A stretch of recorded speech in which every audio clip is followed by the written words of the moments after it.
آج اس کانفرنس کا تیسرا دن ہے اور اس تیسرے دن کی ایک خوبصورتی یہ ہے کہ اس میں اس گلدستے میں ایک اور قوم، ایک اور پھول ایڈ آن ہوا ہے اور وہ ہے پختون.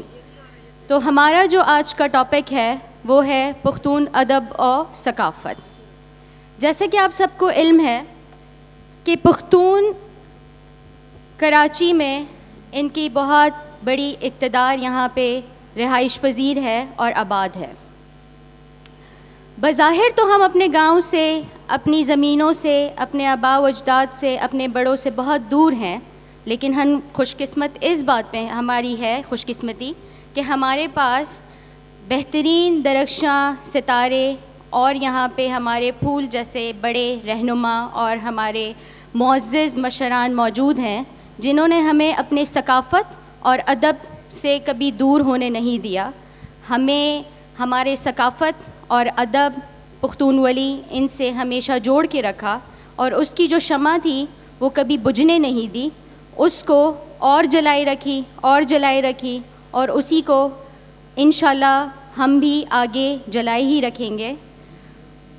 اگر ہم بات کریں پختون ادب اور ثقافت کی، تو اس کی ثقافت کا جو بنیاد ہے وہ ہے پختون ولی، جس میں مہمان نوازی، ادب، جس میں عزت، انصاف، جرگہ، حجرہ، یہ سب آ جاتا ہے.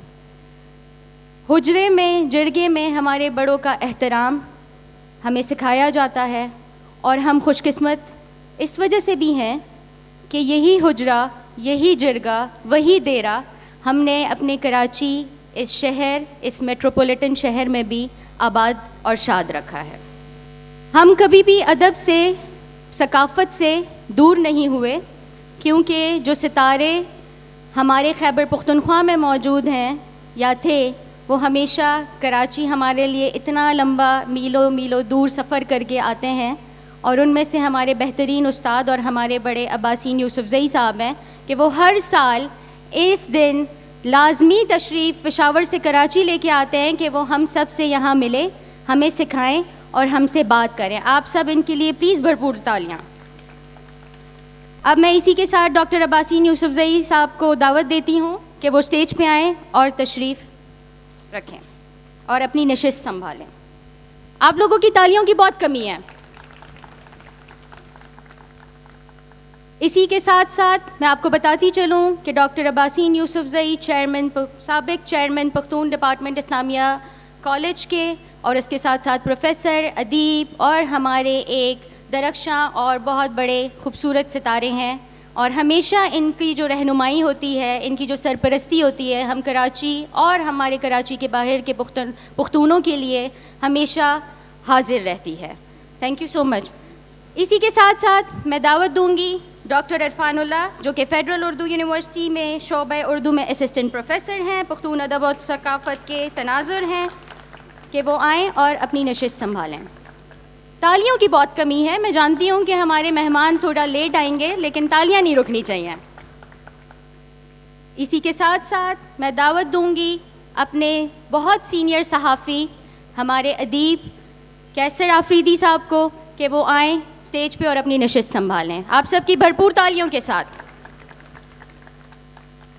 Last but not the least, the evergreen ماقام خٹک صاحب، میں آپ کو دعوت دوں گی کہ آپ آئیں اور اپنی نشست سنبھالیں. آپ کو بتاتی چلوں کہ ماقام خٹک ماہر قانون ہیں، افسانہ نگار ہیں، اور ان کی بہت زیادہ کنٹریبیوشن ہے پختون ادب اور ثقافت کے لیے. پلیز ان کے لیے تالیاں بجائیں. شکریہ. ہم آگے بڑھیں گے اور اس سیشن کو آگے لے کے چلیں گے. اس سے پہلے میں ڈاکٹر عباسین یوسف زئی صاحب کا تہہ دل سے شکریہ ادا کروں گی کہ وہ اتنے دور سے تشریف لے کے آئے ہیں، اور ساتھ ساتھ ہمارے جو باقی 3 مہمان ہیں، معزز مہمان، کیسر آفریدی صاحب ماقام خٹک، ڈاکٹر عرفان اللہ، آپ تینوں کو بھی میں آپ کا تہہ دل سے شکریہ ادا کروں گی اور آپ کو خوش آمدید کہوں گی اسٹیج پہ. اور اسی کے ساتھ ساتھ میں احمد شاہ صاحب، جو آرٹس کاؤنسل کراچی کے پریزیڈنٹ ہیں، ان کا شکریہ ادا کروں گی کہ یہ ہر سال اس جد و جہد کو جاری رکھتے ہیں اور کبھی بھی ہمیں انہوں نے الگ نہیں ہونے دیا. انہوں نے اس گلدستے کا ہمیشہ سے ہمیں حصہ بنائے رکھا اور ہمیں اپنے ساتھ جوڑے رکھا. تھینک یو سو مچ احمد شاہ صاحب. مزید وقت ضائع کیے بغیر ہم تھوڑا سا آگے بڑھیں گے, لیکن میں چاہوں گی کہ ثقافت کے حوالے سے ہم تھوڑا سا ڈاکٹر عباسین یوسفزئی صاحب سے پوچھیں کہ ہمیں تھوڑا سا اگر پختون ادب اور ثقافت کے حوالے سے اگر آپ 1-2 لائنوں میں ہمیں بتا دیں جو ہماری آڈینس بیٹھی ہیں, تاکہ وہ تھوڑا سا سمجھ جائیں کہ ہم کس حوالے سے بات کریں گے, تاکہ ہم پھر مزید اس گفتگو کو جاری رکھیں, آگے بڑھائیں. بہت شکریہ خزارہ جی. بیسیکلی جب ہم سوچتے ہیں ثقافت ہر قوم کی ہوتی ہے اور ہر قوم کی الگ الگ ثقافت ہوتی ہے, اور اس ثقافت کے اندر زندگی کے تمام معاملات, غمی خوشی, آرٹ, کلچر, سارا کچھ اس کے اندر ہوتا ہے. کلچر تو خود ہی ثقافت کو کہتے ہیں, لیکن زندگی کے تمام معاملات ثقافت میں شامل ہیں. یہ خالی خولی ناچ گانے کا نام نہیں ہوتا, یہ زندگی کا نام ہوتا ہے. تو پختون ثقافت کو پختونولی بھی کہتے ہیں, پختو بھی کہتے ہیں, اور پشتو زبان کو بھی کہتے ہیں پشتو. تو پشتو یا پشتون ولی ثقافت کے زمرے میں ہم استعمال کرتے ہیں, اور اس وجہ سے یہ خالی زبان نہیں, یہ ایک ثقافت کا نام بھی ہے. تو ہماری ثقافت کے اندر ہزاروں سال سے, گزشتہ تقریباً 5000 معلوم سال سے وقتاً فوقتاً انقلابات آتے رہے ہیں, اور ہمارے بزرگوں کی دانائی کی وجہ سے ہماری ثقافت قائم و دائم ہے. اور اس میں بے شمار چیزیں ہیں جس کا تذکرہ مختصراً زارا شاہ صاحبہ نے کیا, لیکن اس پہ تفصیلی گفتگو کے لیے وقت درکار ہے, اور ہمیں وقت کی کمی محسوس ہو رہی ہے. تو اس وجہ سے دوستوں کو سنیں گے, اگر موقع ملا, وقت ملا, تو آخر میں اس پہ تفصیلی گفتگو کروں گا. لیکن ہمارے باقی معزز شعراء ادباء دوست موجود ہیں, اور انہوں نے محنت کی ہے اور مختلف ٹاپکس پہ کام کیا ہے, تو ان کے کام کو پہلے سنتے ہیں, پھر اس کے بعد آگے بڑھیں گے. آگے بڑھنے سے پہلے میں آپ سب کو بتاؤں کہ پاکستان کے درخشاں پشتون ادبی ستارے جن کے بارے میں آج گفتگو ہوگی, ڈاکٹر عباسین یوسفزئی صاحب گفتگو کریں گے غنی خان پہ, کیسر آفریدی صاحب گفتگو کریں گے قلندر مومند پہ, ماقام خٹک صاحب گفتگو کریں گے الف جانا خٹک پہ, اور ڈاکٹر عرفان اللہ صاحب گفتگو کریں گے سیف الرحمان سلیم پہ. سب سے پہلے جس شخصیت کے بارے میں ہم بات کریں گے وہ ہے سیف الرحمان سلیم مرحوم. سیف الرحمان سلیم صاحب کا نام شاید بہت لوگوں کے لیے نیا ہوگا, لیکن یہ نام ہرگز نیا نہیں ہے. ان کا شمار ترقی پسند شعراء میں ہوتا تھا. پشاور سے تعلق رکھنے والے سیف الرحمان سلیم کے شعر بہت سے لوگوں نے سنے ہوں گے, لیکن آج ہم ان کی شخصیت اور ان کی ادبی خدمات پر بات کریں گے. انہوں نے جلا وطنی بھی گزاری ہے, اور ان کی شخصیت پہ بات کرنے کے لیے میں ڈاکٹر عرفان اللہ صاحب کو درخواست کروں گی اور ان کو دعوت دوں گی اس شعر کے ساتھ. د وڑو وڑو خدایوں نو دی بندکرم لو یا خدایا زبچا چاہتا سجدہ وکرم. یا وہ کہتے ہیں کہ ماں پدار کڑی چے منصور خلقو تیاد چی مدے وشوے سوک پدار ندی خطلی. Please over to you. Thank you. خوشحال وسا. السلام علیکم. میں آرٹس کونسل کراچی کا شکر گزار ہوں کہ مجھے بات کرنے کا موقع دیا گیا. ہم آج پشتو ادب, پختو اور تہذیب و ثقافت کے حوالے سے جمع ہیں. میں سمجھتا ہوں کہ آج کے اس جدید ترقیاتی ماڈرن پروگریسو دور میں اپنی کلچرل آئیڈینٹی شناخت قائم رکھنا سب سے بڑا چیلنج ہے. لہٰذا زبان و ادب اور تہذیب و ثقافت کے حوالے سے فکر کرنا, بات کرنا اپنی قوم کی خدمت ہے. اب زندگی گزارنے کے جو ظاہری آداب ہیں اور جو طور طریقے ہیں, ان کی اصلاح و بہتری اور شائستگی و عمدگی کا نام تہذیب ہے. اور زندگی کے پس پردہ جو تاریخ و روایت, رسوم و رواج, افکار و نظریات, دین و مذہب اور جو اصول و ضوابط ہیں, ان کا مجموعی نام جو ہے وہ ثقافت ہے. گویا تہذیب ظاہر ہے اور ثقافت باطن. تہذیب ہمارا جسم ہے اور ثقافت ہماری روح. ثقافت زندہ ہے تو معاشرہ زندہ ہے، ہم زندہ ہیں، قوم زندہ ہے۔ اسی طرح اگر ہم زبان کی بات کریں تو ہماری زبان ہماری لسانیات کے ساتھ ہماری تہذیب و ثقافت کے لیے ایک جامعہ ہے، اور اس جامعہ کا سب سے اہم اور اعلیٰ ڈپارٹمنٹ جو ہے وہ ادب ہے، کیونکہ ادب ہمیں بتاتا ہے کہ ہماری تہذیب و ثقافت کا ہماری ترقی و تنزلی میں کتنا حصہ ہے۔ غنی خان فرماتے ہیں ہم پختون یم پنصب بدل اخلم دہر ڈب۔ کسی شاعر نے کیا خوب کہا ہے، گھر کی عزت ہے رونق محفل، کیا عجب انقلاب ہے یارو، تیرگی اور بڑھتی جاتی ہے، جانے کیسے چراغ جلتے ہیں۔ پشتو ادب پختونوں کی تاریخ، ثقافت سمیت لطیف احساسات اور آفاقی وزڈم اور شعور رکھتا ہے۔ زڑ میں نادان زرگر کو شیر کڑو پا اسویلو سر خیجی کو شیرونا۔ میرے دل کو ایک نادان زرگر نے ٹانکا ہے، اور اب جب آہ بھرتا ہوں تو ٹانکے ٹوٹ جاتے ہیں۔ غزل شاعری کی ایک قدیم صنف ہے۔ ابھی ہم غزل کا ایک پروگرام یہاں پہ غزل کے حوالے سے تھے، جہاں پہ وہ بات کر رہے تھے کہ غزل جو ہے وہ فارسی سے آئی ہے، اور اس کے بارے میں کسی نے کہا ہے کہ غزل ایک الڑ دوشیزہ جس نے اپنا بچپن سعدی اور حافظ کی سرزمین میں گزارا، اور نجد کے صحراؤں سے ہوتے ہوئے وادی گنگ و جمن میں آ کر جمع ہوئی۔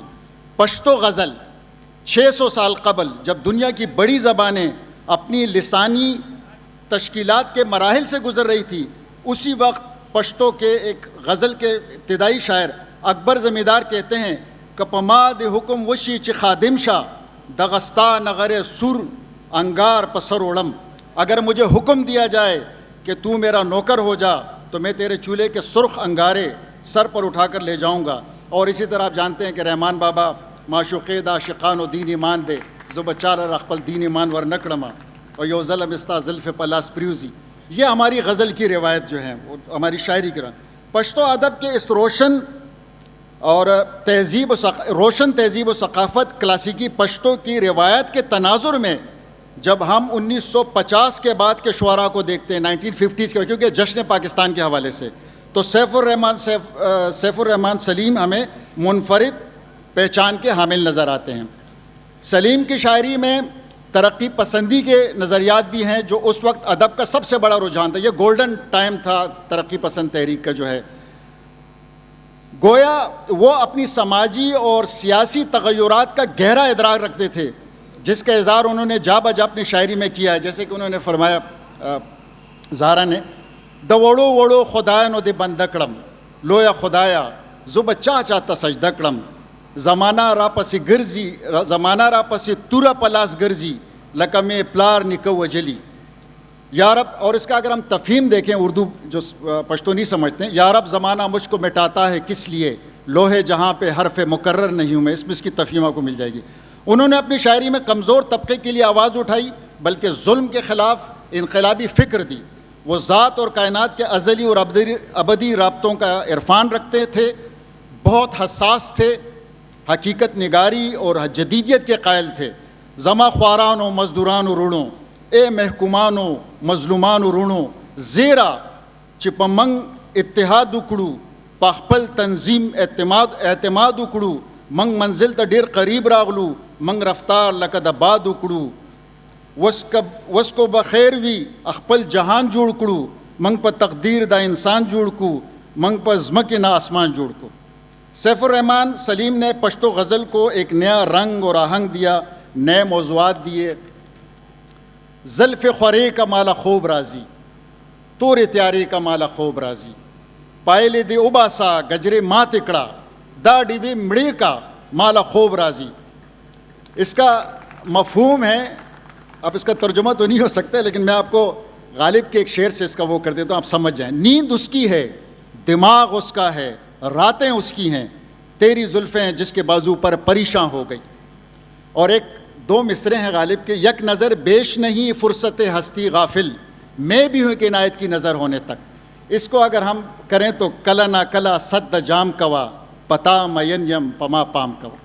شکریہ۔ میں چاہوں گی کہ آپ سب ڈاکٹر عرفان اللہ کے لیے ان کی حوصلہ افزائی کریں. انہوں نے اتنی بہترین آپ لوگوں کو پریزنٹ کیا ہے, اپنا حوصلہ افزائی کریں تاکہ ان کو بھی خوشی ہو کہ وہ اتنی دور سے آئے ہیں اور یہاں بیٹھے ہیں, تو you know he deserves that. ڈیرا منانا, thank you so much doctor Sahib. اسی کے ساتھ ساتھ میں آگے بڑھوں گی. پختونوں کے حوالے سے ایک بہت بڑا پروپیگنڈا چلتا رہتا ہے اور چلتا چلا آ رہا ہے کہ یہ اپنی عورتوں کو اچھے سے نہیں رکھتے, یہ عورتوں کو پڑھاتے نہیں ہیں, یا یہ عورتوں کی عزت نہیں کرتے. تو میں آپ لوگوں کی یہ جو پروپیگنڈے جو چل رہے ہیں یا جو باتیں چل رہی ہیں اس سے ڈس اگری کر کے میں یہ کہوں گی کہ ہرگز ایسا نہیں ہے. باچا خان بابا نے فرمایا تھا کہ اف یو وانٹ ٹو سی کہ ایک نیشن کتنی سویلائزڈ ہے, کیسی ہے, تو آپ دیکھیں کہ وہ اپنی عورتوں کو کس طرح ٹریٹ کرتے ہیں. دس از واٹ ہی سیڈ. تو اسی کے ساتھ ساتھ اگر ہم دیکھیں تو ہماری خواتین بھی کہیں پیچھے نہیں رہیں. ہمارے پاس میون کی ملالہ سے لے کے سوات کی ملالہ موجود ہے. ہمارے پاس بہت سارے ایسے نام موجود ہیں جنہوں نے ادب, ثقافت, تعلیم, ان سب کے لیے بہت سارا کام کیا ہے. اسی کے ساتھ ساتھ اگر ہم آگے بڑھیں اور ڈسکشن کریں تو میں دعوت دوں گی ماقام خٹک صاحب کو کہ وہ ایک ایسی خوبصورت شخصیت کے حوالے سے بات کریں جن کا نام ہے شاعرہ الف جانہ خٹک. الف جانہ خٹک کا خدائی خدمتگار تحریک کی متحرک رکن تھیں, استاد تھیں, اور باچا خان کی تحریک میں انہوں نے اپنی تحاریر کے ذریعے متحرک کردار ادا کیا.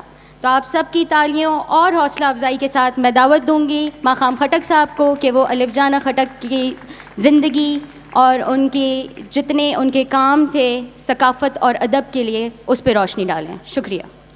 شکریہ زہرا شاہ. سب سے پہلے آپ سب کا شکریہ کہ آپ یہاں ہیں, اور میں اسپیشلی ڈاکٹر ناظر محمود صاحب کا مجھے نظر آ رہے ہیں, بہت پیچھے بیٹھے ہوئے, اگر وہ آگے آ جائے. کامران مغل جو کہ پشتو ادب, ہمارے اردو ادب سے ان کا تعلق ہے, وہ آئے ہیں اسپیشلی اس کے لیے, تو ان کے لیے تالیاں بھی. ڈاکٹر ناظر محمود صاحب اسپیشلی آئے ہیں. اور ہمارا اس وقت جو ہے اب ہم الف جانہ خٹکہ پر بات کر رہے ہیں, اور مجھ سے پہلے ڈاکٹر عرفان نے سیف الرحمان سلیم صاحب پر بات کی. تو میں چونکہ الف جانہ خٹکہ کا تعلق خدائی خدمتگار تحریک سے براہ راست ہے, اور سیف الرحمان سلیم جو ہے وہ اسی کارواں کے ایک راوی ہیں, اس کے جو ہے وہ ایک راہی ہیں. اور میں آغاز ہی سیف الرحمان سلیم کے 2 شعروں سے کروں گا, 2 اشعار سے کروں گا. اور وہ کہتے ہیں, یہ پشتو میں بولوں گا, د جماعت استاز عرب دے پا مکتب کے ڈیلیوال دے, یو استاد راتا پیدا کہ خو پختون راتا پیدا کہ. او اس کا دویم شعر دے داغا, دراوی جل پری سباندے نازیگی, دراوی جل پری سباندے نازیگی, زپخپلا شاہزادہ دا عباسی نیم. ہم جب الف جانہ خٹکہ کی بات کرتے ہیں تو ہم ان کے 3 جو ہمارے ایک تاریخ دان جو پشتو ادب کی تاریخ لکھی ہے, تو 3 ان کی تاریخی پیدائش ہمارے پاس موجود ہے. ہمیش خلیل صاحب کی کتاب ہے پختانہ قلمکاران, یعنی پشتون قلمکار. اس کے میں ایک جگہ 1927 ہے. ان کی دوسری کتاب ہے پختانہ لکوال پشتون لکھاری, اس میں 1929. اور جو الف جانہ خٹکہ کی اپنی شناختی کارڈ جو 2019 میں فوت ہوتی ہیں, اور ان کے ساتھ جو بعد میں مختلف جگہ پہ انٹرویوز ہوئے ہیں, تو ان کے اپنے اس کے مطابق 1931 میں وہ پیدا ہوئی, اور وہ ڈائریکٹ خدائی خدمتگار تحریک سے وابستہ اپنے اشعار کے ذریعے, اپنے قلم کے ذریعے وابستہ رہی. وہ 8ویں تک انہوں نے اپنی جو تعلیم ہے وہ اپنے گاؤں ہی احمدی بانڈا کرک میں حاصل کی. ان کے جو والد صاحب تھے غنی شاہ خٹک, وہ اس وقت کیپٹن رہے, پھر کیپٹن کے عہدے سے ریٹائر ہوئے انگریز کی حکومت میں. اور ان کے جو ماموں تھے وہ خدائی خدمتگار تحریک سے نہ صرف وابستہ تھے, اس میں بہت زیادہ جو ہے تعلق رکھتے تھے. تو اس وقت جو ہے باچا خان پشتون رسالہ نکالتے تھے, اس کا کہ وہ خود ہی ادارت کرتے تھے, تو اس میں وہ ڈائریکٹ لکھتی تھی. 8ویں کے بعد انہوں نے ماسٹر پشتو میں اور لٹریچر, اردو لٹریچر میں کیا. وہ پھر استاد کی حیثیت سے انہوں نے جاب شروع کیا, اور ایک پرنسپل کی حیثیت سے پھر وہ 1994 میں ریٹائر ہوئی. انہوں نے جو آغاز کیا وہ مزاحمت کی شاعری سے, پشتون قوم کو ایک نئی جہت دینے کے لیے ان کو سیاسی حوالے سے یا تعلیمی لحاظ سے اونچا کرنے کے لیے انہوں نے اپنے اشعار کہے. آکسفورڈ یونیورسٹی سے خدائی خدمتگار پہ پی ایچ ڈی کرنے والے وقار علی شاہ صاحب, انہوں نے اسی دوران پشتون رسالے کے 220 رسالے پڑھے, اور اس میں سے خواتین کے جتنے انہوں نے لکھا اس میں سے انہوں نے ایک کتاب الگ پختانی خزی اوقامی تحریک پشتون مستورات عورتیں اور قومی تحریک پہ ایک الگ کتاب لکھی. اب مزے کی بات یہ ہے کہ 1947 کے لگ بھگ الف جانہ خٹکہ ایک خط لکھتی ہے باچا خان کو, اور باچا خان اس کو 1946 فروری کے شمارے میں اس کو چھاپتے ہیں, اور اس کا جواب بھی وہ چھاپتے ہیں. لیکن 10 اگست 1947 کو آخری شمارہ پشتون کا نکلتا ہے, اس کے بعد وہ بند ہو جاتا ہے, اور اس کے بعد الف جانہ خٹکہ بھی منظر سے غائب ہو جاتی ہے. ایون کہ بعد میں جو سیاسی وابستگی رکھنے والے یا پارٹیاں بنی ان کو بھی ان کے بارے میں کوئی معلومات نہیں تھا کہ وہ زندہ ہے یا وہ تاحیات ہے یا وہ حیات ہیں. 1994 میں وقار علی شاہ نے ان کو دوبارہ دریافت کیا, اور اس کی ایک بڑی کہانی ہے لیکن اس کا یہاں وقت نہیں ہے. اور وہاں سے پھر جو ہے وہ منظر عام پہ آئی, اور 2008 میں جب ANP کی حکومت ہوئی تو پھر حیدر ہوتی نے ان کو خود جو ہے اس کی پذیرائی کی, اور ان کے نام کا پھر احمدی بانڈا میں ایک کالج بھی ان کا افتتاح کیا الف جانہ خٹکہ کے. اور الف جانہ خٹکہ کے کچھ جو اشعار ہیں وہ میں آپ سے شیئر کرتا ہوں کہ انہوں نے اس وقت کس انداز میں شاعری کی. لیکن ایک اور بات, لاسٹ ایئر جب ہم بات کر رہے تھے سین بے, یہ دو خواتین تھی جو الف اور بے, دو خواتین تھی, الف جانہ خٹکہ, سین بے سیدہ بشرا بیگم. جب ہم سیدہ بشرا بیگم کی بات کر رہے تھے تو میں نے الف جانہ خٹکہ کی بات کی, کیونکہ اس کو اگنور نہیں کر سکتے. جب آپ سیدہ بشرا بیگم کی بات کریں گے تو شانہ بشانہ الف جانہ خٹکہ ہوتی ہیں, اور جب آپ الف جانہ خٹکہ پر بات کرتے ہیں تو اس کے ساتھ سین بے کو بھی آپ اگنور نہیں کر سکتے. تو انہوں نے بھی, سین بے نے اس وقت جو آج ہم پرچموں سے دوپٹے بناتے ہیں, یہ ان کا پہلا ایک صدی پہلے خدای کو آغا لپٹے میں پکارنے دی چدکم پرچمونہ نہ جوڑی گی. باخدا مجھے وہ پرچم چاہیے نہیں. جس سے دوپٹے نہ بنتے ہو. یہ 1 صدی پہلے، اور آج ہم وہ اس کا مظاہرہ عملی طور پر دیکھتے ہیں. الف جان خٹکہ نے جو شاعری کی وہ ایک نظم جو ہے میں آپ سے شیئر کرتا ہوں. پختونه پورته شکامونو کې خپل کام پورته کا، بیا په دنیا کې د پریوتی پختون نام پورته کا، ګوره کامونه ټول په بام د ترکې وختل، ته څه ته ګورې ترکې په لورې ګام پورته کا، بیا په دنیا کې د کامونو انجمن جوړیږي، دې انجمن کې د گمنام پختو نام پورته کا. اب یہ دیکھیں 1940-1945 کی شاعری ہے. اس وقت جب 1939 سے 45 تک سیکنڈ ورلڈ وار ہوتا ہے اور وہاں پر قومیں جو ہے الگ سے بننے کی تشکیل کر رہے ہوتے، تو یہ اپنے قوم کو وہاں اس وقت جگا رہی ہوتی ہیں کہ آپ بھی جیسے دنیا اقوام جو ہے ایک دوسرے کو بنا رہے ہیں، آپ بھی اپنے آپ کو اس میں شامل کریں. اب اندازہ لگائیں. اور صنفی جو تضاد تھا اس کو انہوں نے کس انداز سے اجاگر کیا.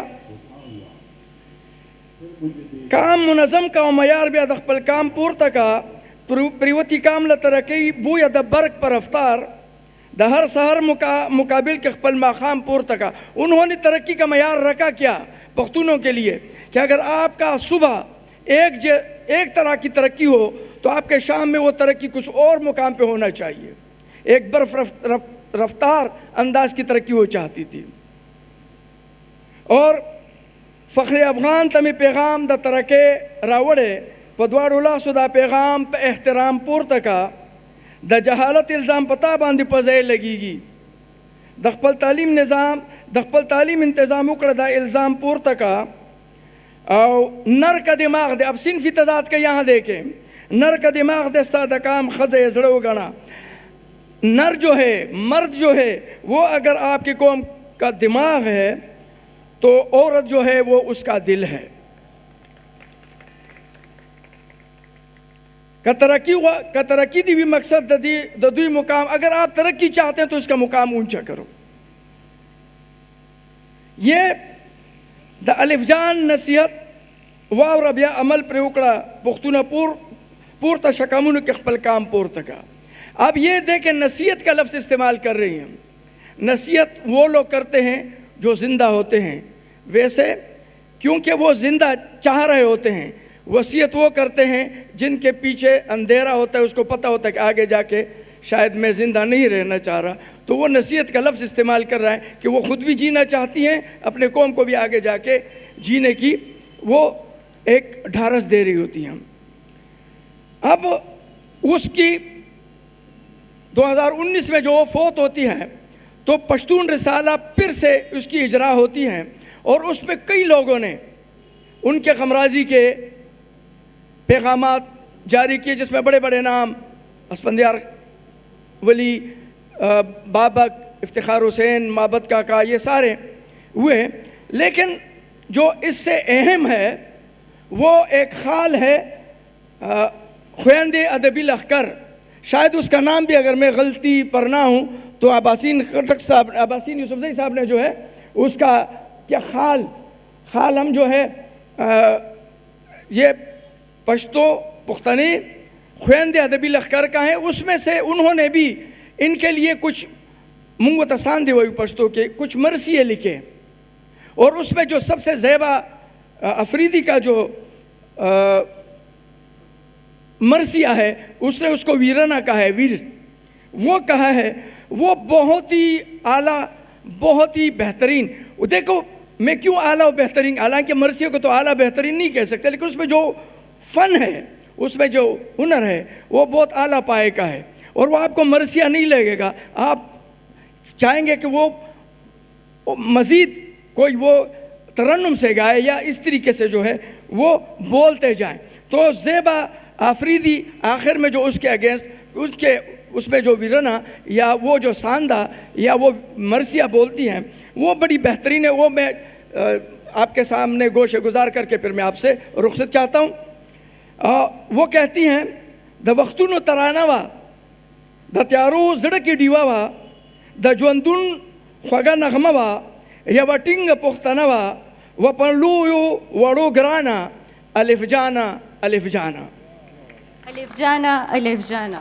لکه شمع بلیدله په تیارو کې ځلېدله، د خوشحال د کور ډیوه وه له خپل کام نه زارېدله، و د ننګ په لار روانه الف جانا الف جانا. یوه چغه د وختونو، یو آواز د غیرتونو، خپلواکۍ باندې مینه وشپونکی زمونږ د غرونو، پښتنه وه با ایمانه الف جانا الف جانا. د وختونو ملالۍ وه، د بابا د بڼ غوټۍ وه، په خپل کام باندې دردمنه، میړنۍ وه ننګیالۍ وه، د وطن غم کې پریشانه الف جانا الف جانا. په نامه باندې ویاړم زه زیبا ورپسې ژاړم، روح یې ښاد لري خاونده، جنتونه ورته غواړم، سخت سفر یې کړی اسانه الف جانا الف جانا. ستاسو ډېره مننه. ډیره مننه، ډیر ښه. بہت بہت شکریہ ماقام خٹک صاحب آپ کا. اب ہم اگلے مہمان کی طرف چلتے ہیں، جناب محترم کیسر افریدی صاحب، جو خود ایک اعلیٰ پائی کے شاعر اور محقق ہیں، کئی کتابوں کے مصنف بھی ہیں. وہ بات کریں گے پشتو ادب کی ایک اور ستارے دانشور، شاعر اور افسانہ نگار صاحبزادہ حبیب الرحمن، جسے ہم قلندر مومند کے نام سے جانتے ہیں. ایک شعر عرض کرنا چاہوں گی. گلستان کمی پوینو تازکیگی، گلستان کمی پوینو تازکیگی، ہر ازغے دہم زما پزڑماچی.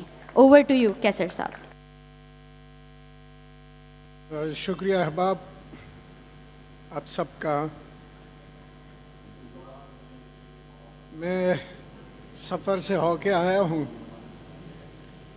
اور سوچا تھا کہ وہاں جا کر اگر سننے اور کچھ دیکھنے کا موقع ملے یہ میرے لیے بہت بڑی بات ہوگی. لیکن میری خوش قسمتی دیکھیے کہ مجھے دیکھنے سننے کے ساتھ ساتھ کچھ بولنے کا بھی موقع ملا. میں اپنی خوش قسمتی کا بھی تہ دل سے مشکور ہوں. مجھے جو ٹاپک دیا گیا ہے قلندر مومند کے حوالے سے، اس کے افسانوں کے حوالے سے، تو یہ کہنا بہتر سمجھتا ہوں کہ قلندر مومند پشتو ادب میں کسی ایک حوالے کا نام نہیں ہے. وہ اس ادب کے میدان میں بیک وقت ایک اعلیٰ درجے کے شاعر تھے اور اسی طرح اعلیٰ درجے کا محقق اور ناقد بھی تھے. اس کی تنقید اور تحقیق کو ہم ایک دوسرے سے الگ نہیں کر سکتے ہیں. اس لیے میں سمجھتا ہوں کہ تحقیق اور تنقید کے حوالے سے ایک ہی ساتھ اس کا ذکر ہو.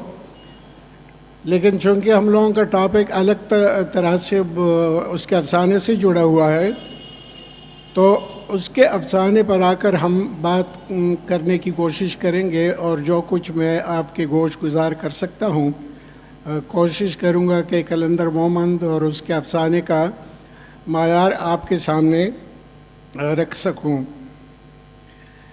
قلندر مومند نے افسانے کی ایک ہی کتاب وراثت میں چھوڑی ہے ہم لوگوں کے پاس، لیکن اس ایک کتاب میں بہت ڈھیر ساری باتیں ایسی ہیں کہ وہ ہمیں کچھ کہنے پہ کچھ سوچنے پہ مجبور کرتی ہیں. اس کی یہ جو گجر کے نام سے اس کی کتاب ہے، اس حوالے سے ہم لوگ جو سب سے پہلی بات کر سکتے ہیں وہ یہ ہے کہ گزشتہ 50-60 سالوں سے لے کر ابھی تک اس کے بارے میں ایک دعویٰ کیا جا رہا ہے، ایک رائے دی جاتی ہے کہ قلندر مومند نے پشتو افسانے کے لیے جو معیار قائم کیا ہے، جو باؤنڈری، جو لکیر کھینچی ہے، گو کہ اس کے بعد یا اس قلندر مومند کے ہم عصروں میں افسانے کے لیے بہت زیادہ کام ہوا، بہت ہی معیاری کام ہوا، اور مقدار کے حوالے سے بھی وہ خاصا حوصلہ افزا کام ہے. لیکن جو کہنے والی بات ہے وہ یہ ہے کہ یہ بعض اہل رائے یہ دعویٰ کرتے ہیں کہ قلندر مومند نے معیار کی جو لکیر کھینچی ہے پشتو افسانے میں، ابھی تک یعنی 50-60 سالوں میں اس لکیر کو کسی نے عبور نہیں کیا ہے۔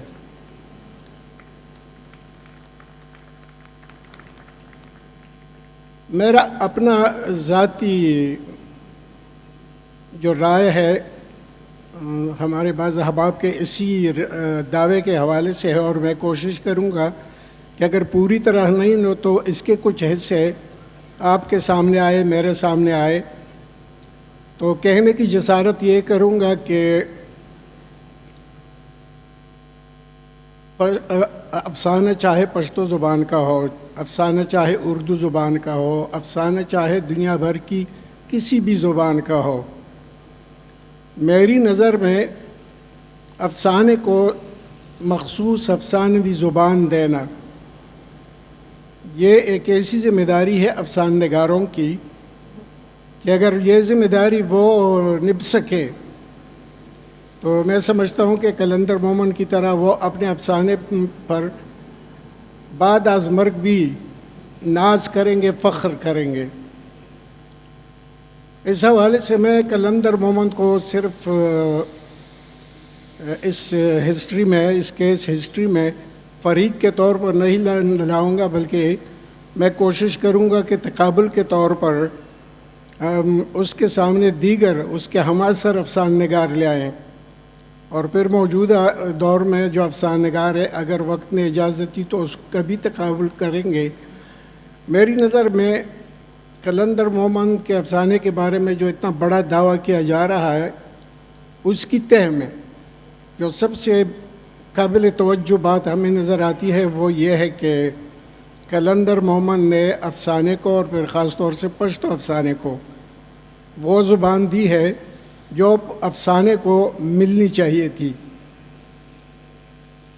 اب اس قلندر کے بارے میں میری اس ہدایت کی اہمیت یوں مجرد طور پر تو واضح نہیں ہوگی، تقابل کے طور پر ہم دیکھیں گے کہ اس کے ہماثر محترم ہمیش خلیل صاحب نے بھی افسانے لکھے، اور دونوں نے ایک ساتھ ایک ہی زمانے میں افسانے لکھے۔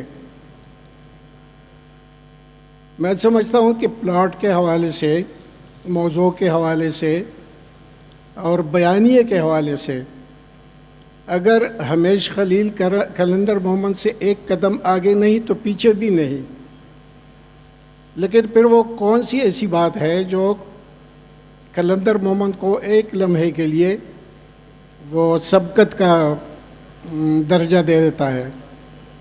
تو میری نظر میں وہ ہے کہ ہمیش خلیل نے جہاں افسانے کی تمام تر لوازمات کی پابندی کی ہے اور قابل توجہ انداز سے کی ہے، وہاں انہوں نے افسانے کو جو زبان دی ہے وہ زبان افسانے کی زبان نہیں بلکہ شاعری کی زبان ہے۔ یہاں پر آ کر جو کریڈٹ ہمیش خلیل کو ملنا چاہیے تھا وہ کریڈٹ ہمیش خلیل کے بجائے قلندر مومن کو ملا اور مل چکا ہے۔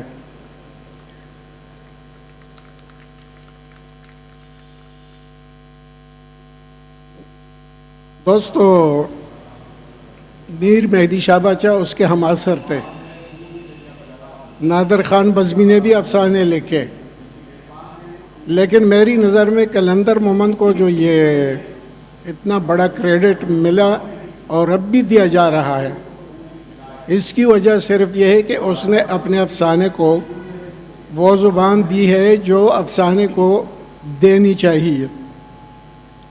ویسے اس سلسلے میں ہم اگر بات کریں تو دیگر زاویے بھی ایسے سامنے آتے ہیں کہ جس سے قلندر مومن کی اہمیت اور اس کی جو زیر کی ہے وہ سامنے آتی ہے، اور اس سلسلے میں ہم یہ کہہ سکتے ہیں کہ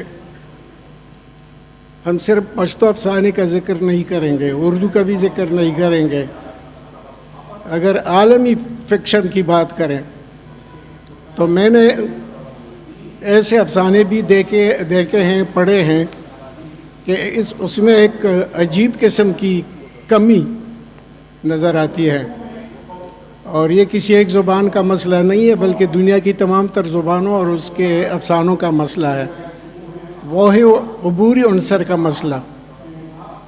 ایک سین کے ختم ہونے کے بعد دوسرے سین کے درمیان اگر کوئی زمانی بعد ہے یا مکانی دوری ہے، اس دوری کو کراس کرنے کے لیے افسانہ نگار کو جس تخلیقی واردات کی ضرورت ہوتی ہے تو اس کا لحاظ بہت کم ہی رکھا گیا، لیکن میں نے قلندر محمد کے افسانوں میں جگہ جگہ نوٹ کیا ہے کہ جہاں بھی ایک سین اور دوسرے سین کے درمیان کوئی گیپ، کوئی سپیس یا کوئی زمانی اور مکانی گیپ آتا ہے تو اس کو وہ بالکل عجیب انداز سے عبور کر کے قاری کو یہ احساس نہیں دیتا ہے کہ یہاں کچھ خالی سی جگہ رہ چکی ہے۔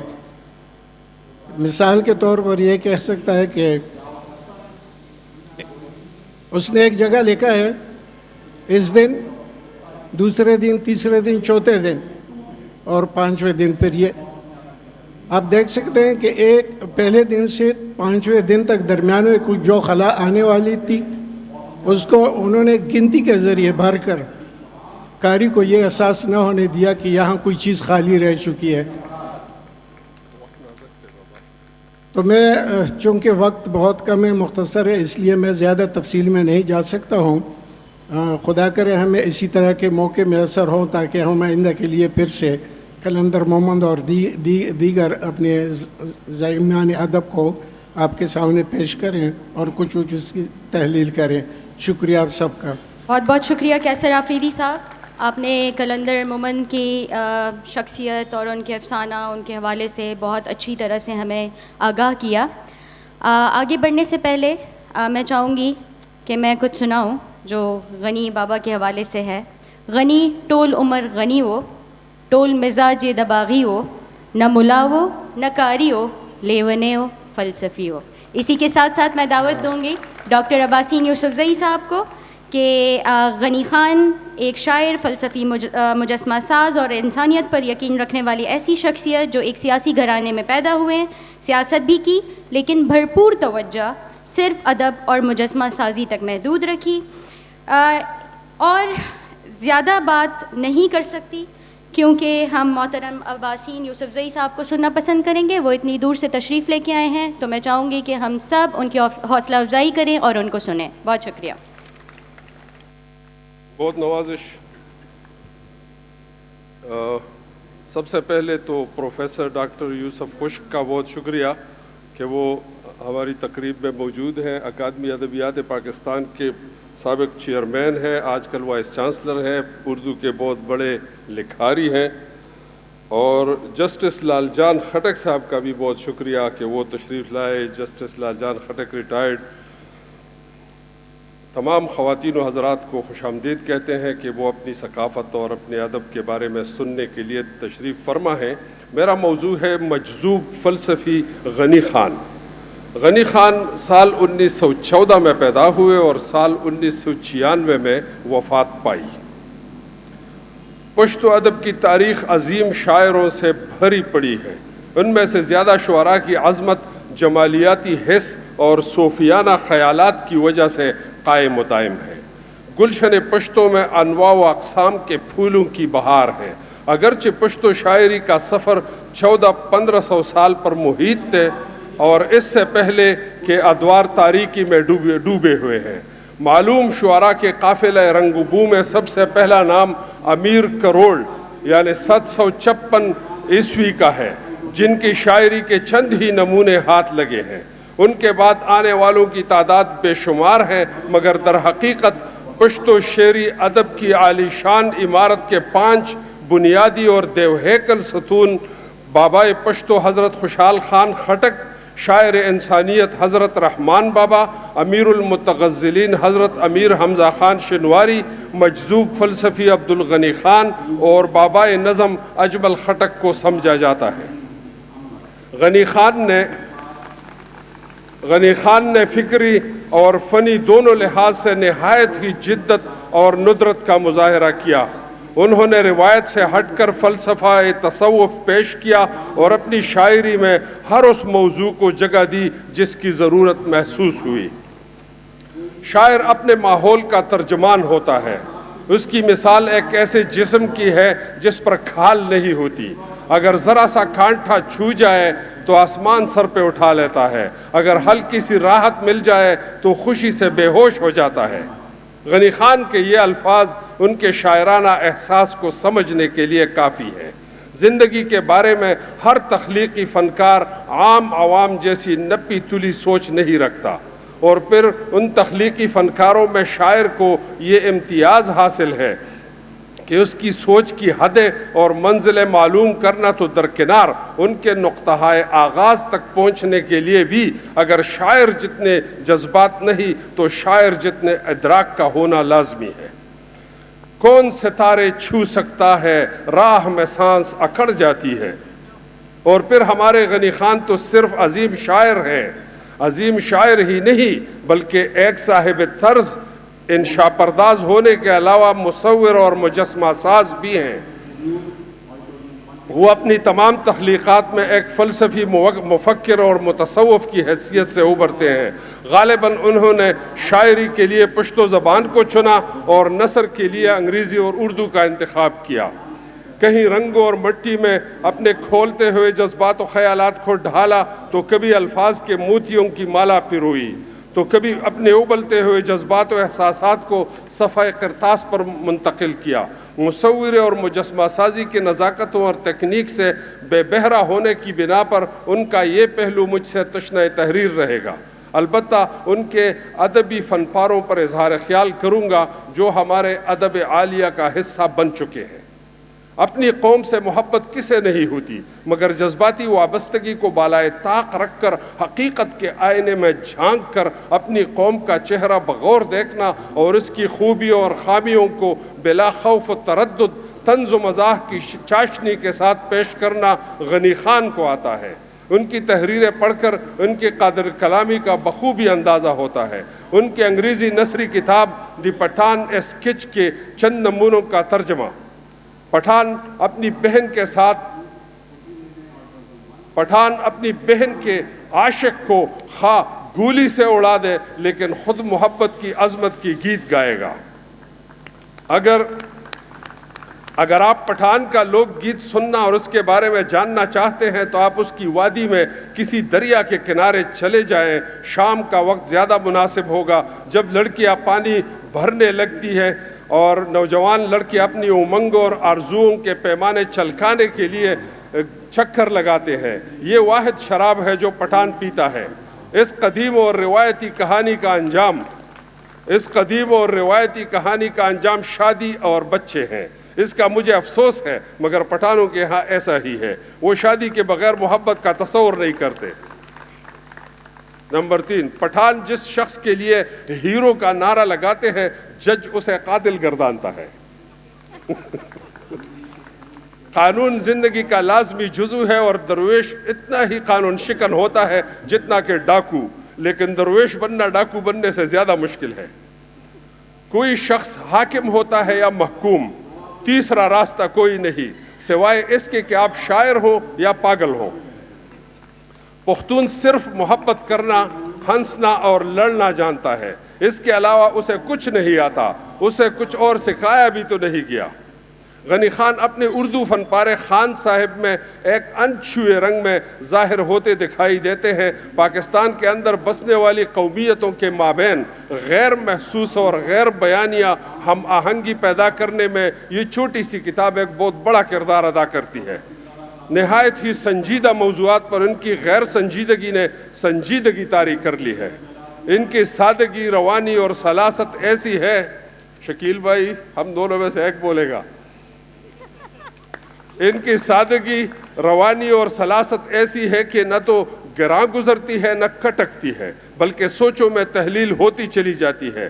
ایسے نازک موضوعات پر لکھتے وقت ہر لکھاری کئی مرحلوں پر پچھتاوے اور تذبذب کا شکار ہو جاتا ہے، مگر غنی خان جیسے ان دو اصطلاحات سے واقف ہی نہ ہو، اس لیے تو ان کو مجذوب فلسفی کہہ کر پختون بہت خوش ہوتے ہیں۔ اردو کتاب خان صاحب کے چند اقتباسات ملاحظہ ہوں۔ خان بولا، ہم خراب ہے کہ ملا خراب ہے، انصاف تو قاضی کے گھر میں بھی نہیں، ملا سے کیوں ہمیں ملا نے کیوں ہمیں چونڈی لگایا، اور پھر سورہ یاسین کی بیچ میں نے یاد دلایا۔ دوسرا جملہ، ہم سید لوگ سے بہت ڈرتا ہے، وہی لہجہ ہے جو پٹھان اردو بولتے ہیں جس طرح، ہم سید لوگ سے بہت ڈرتا ہے، ان میں ایک لوگ ہوتا ہے جس کا زبان کالا ہوتا ہے، جس کو بد دعا دے دیتا ہے اس کو پاگل کتا کاٹ لیتا ہے، سب خاندان پاگل ہو جاتا ہے۔ اگلا جملہ سنیے، جب ہم جنت میں جائے گا تو وہاں کام بھی نہیں ہوگا، چائے بھی نہیں ہوگا، یار ہم تو مر جائے گا۔ اگلا جملہ، جب ہم کہتا ہے کہ معافی مانگا تو تم کہتے ہو معافی مانگی کہو، یہ تمہارا کیسا زبان ہے؟ نہیں خان، شاکر بولا، یہ کہنے سے بدلتا ہے، جس لفظ کا زور زیادہ ہوتا ہے اس کا صیغہ بدل جاتا ہے، جیسے آپ نے معافی مانگی اور میں معافی مانگتا ہوں۔ خان کی آنکھیں غصے سے پھیل گئی، تم ہم کو گالی دیتا ہے، ہمارے لیے مانگتی اور اپنے لیے مانگتا، کیا ہم نر نہیں ہیں؟ یا خدایا، یہ کیسا لوگ ہے، اپنے درمیان نر اور مادہ کو نہیں پہچانتا۔ غنی خان بطور شاعر اس بے قرار اور سرگشتہ روح کا نام ہے جو کبھی اپنی ذات میں گم کائنات کی حدوں کو چھوتا ہے اور کبھی کائنات کی لامحدود وسعتوں میں گھومتا گامتا اپنے محبوب کی نشانیوں کو سینے سے لگائے ہر جمال اور جلال کو محبوب کی روپ میں دیکھتا ہے۔ ان کے اشعار میں منصور کی سی بے باکی اور قیس کا سا خلوص نظر آتا ہے، اور حقیقت تک رسائی میں تمام مجازی پردوں کو چاک کرتا ہوا تیر کی طرح آگے بڑھتا ہے، اور اس سفر کے ہر مرحلے پر گزشتہ سفر کے تجربات، ارد گرد کے مناظر کی تصویر کشی اور درپیش سفر کے لیے بے چینی اور اضطراب، شاعری کی زبان میں کسی رومانی رنگ میں یوں بیان کرتے چلے جاتے ہیں جیسے نگر نگر کی کہانیاں سنانے والا قصہ خوان درجنوں پرتجسس لوگوں کو اپنے سحر میں گرفتار کر کے ان کی نیندیں اڑا چکا ہوتا ہے۔ غنی خان کی شاعری کے موضوعات کا جب بغور جائزہ لیتے ہیں تو قومیت کے علاوہ جن جذبوں نے غنی خان کو قبول عام کا درجہ دیا ہے وہ محبوب حقیقی سے والہانہ لگاؤ ہے، اور اس لگاؤ کا اظہار انہوں نے وحدت سے زیادہ کثرت کے ذریعے کیا ہے۔ انہوں نے اظہار کے لیے اپنا پیرایا منتخب کیا ہے، انتہائی دلیری اور سرکشی کے ساتھ زندگی کے حقائق پر بے لاگ قلم زنی کی ہے۔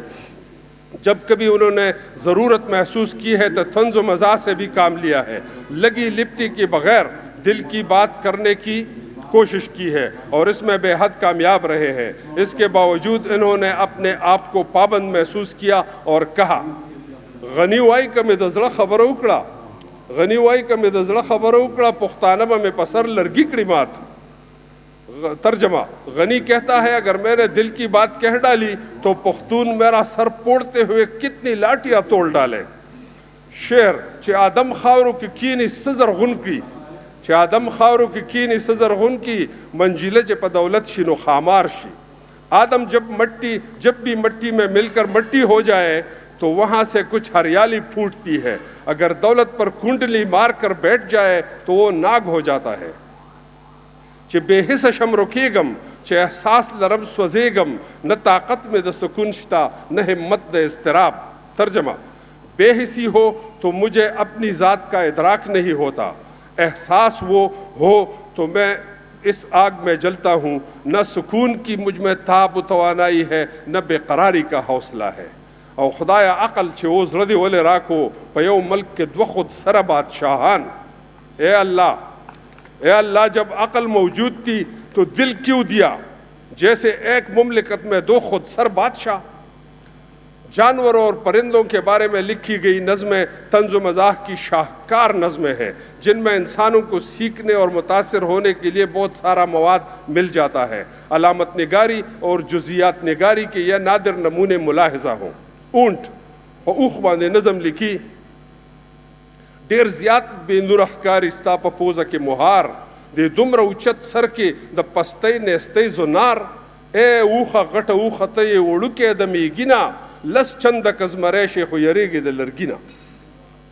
ترجمہ، اونٹ نظم کے ایک حصے کا ترجمہ، اے اونٹ تیری ناک کی نکیل نہایت ہی بری لگتی ہے، اتنا اونچا سر اور یہ پستی و نیستی کا زنار، اے دیو قامت اونٹ تو 20 سے بھی چھوٹا ہے، 1000 شیر بن جاؤ مگر ڈنڈے سے تمہیں ڈر لگتا ہے۔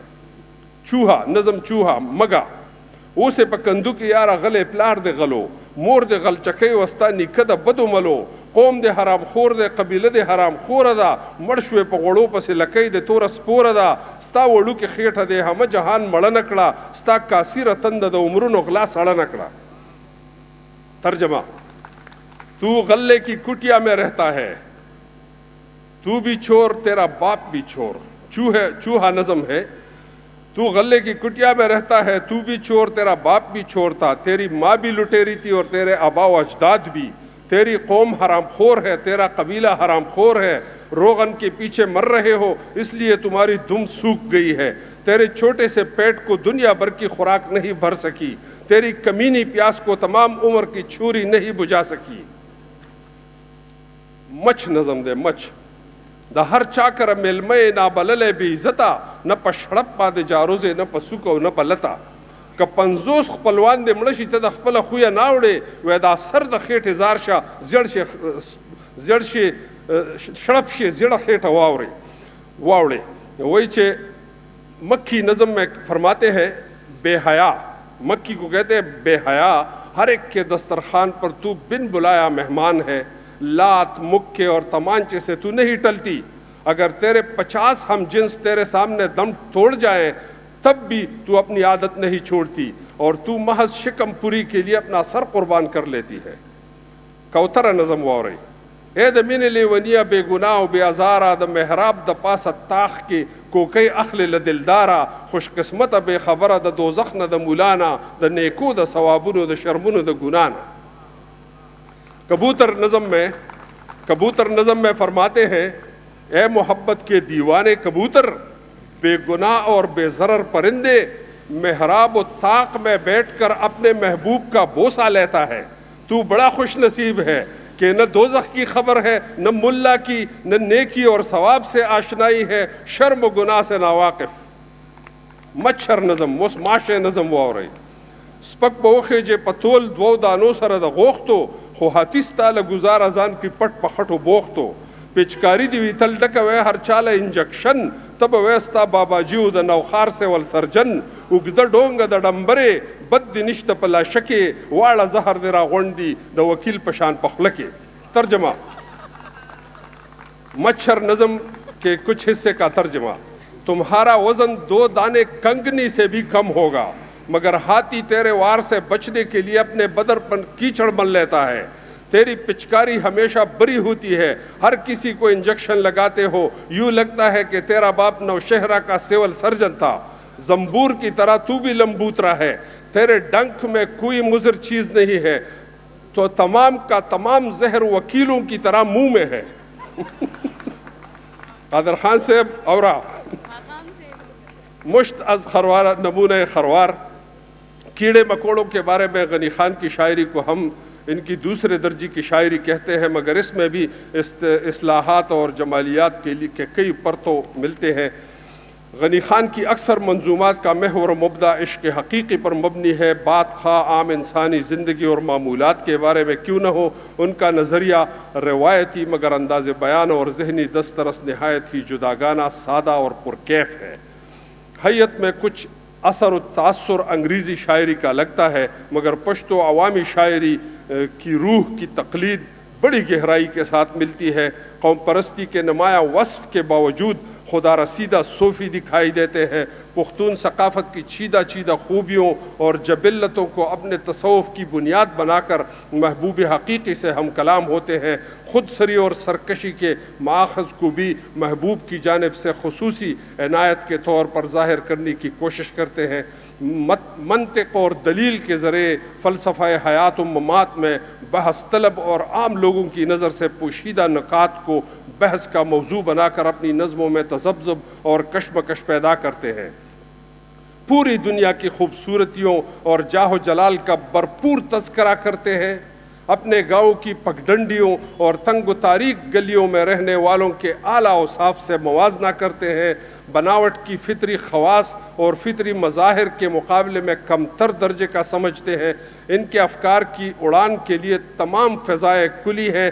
گھاٹ گھاٹ کا پانی پی کر، دیس دیس کی سیر کر کے اپنی حقیقت نہیں بھولتے۔